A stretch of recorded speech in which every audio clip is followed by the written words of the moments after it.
So Asus has launched Zenfone Max M1 in India. It's a smaller version of the Zenfone Max Pro M1 and comes with step-down specs. You're watching India Today Tech, I'm Rahul Sethi, and let's quickly unbox the Zenfone Max Pro M1 and take a look at the phone.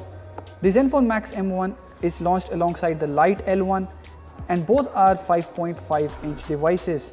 First up in the box you get a SIM ejector tool, and there's a warranty card and the information leaflet. Next, there's the phone itself, and we have the gold color variant with us. Let's turn it on and take a look at the other box contents. This phone is surely lighter compared to the Max Pro M1, which has a 5000 mAh battery. The cable you'll see is pretty good in length and quality, and the adapter, as you'll see, is very similar to what you get on the Lite one as well, and does not support fast charging. You also don't get any earphones inside the box. Anyways, let's take a look at the device now.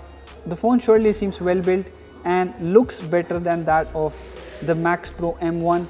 It has a unibody design with curved corners and rounded edges and a flat back, but it does have a 2.5D glass on top.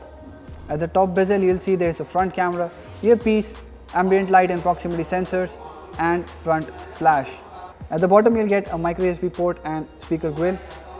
The tray on the left has triple slots, that is, you can add a microSD card and 2 SIM cards, both of which will support 4G.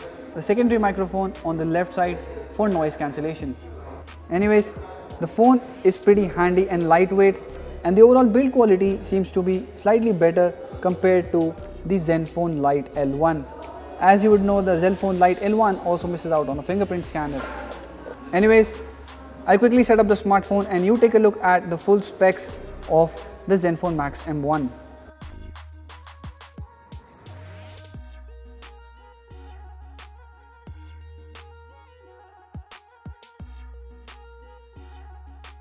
So I've set up the smartphone, and the first thing you'll notice is that it does not run the stock Android interface like the Zenfone Max Pro M1.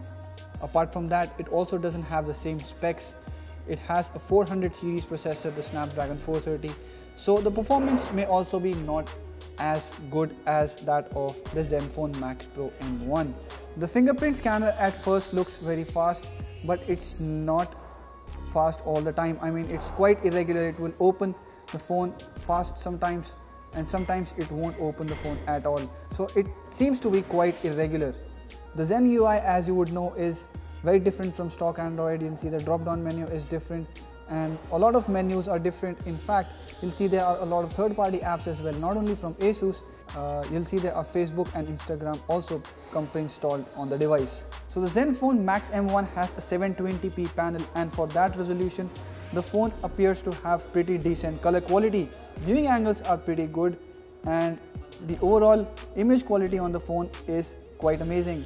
But at the end of the day, it's a 720p resolution, so if you compare it to full HD panels that are very well available in this price segment, you'll feel a lack of resolution. Otherwise, the display seems to be pretty nice.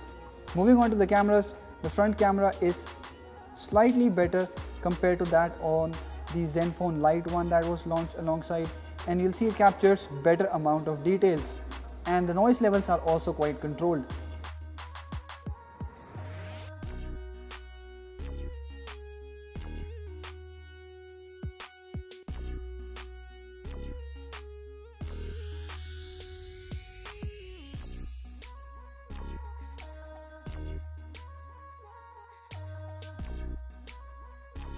So overall, the Zenfone Max M1 seems to be a pretty handy device that has a very nice display, and the looks of the phone are also quite premium for the price segment.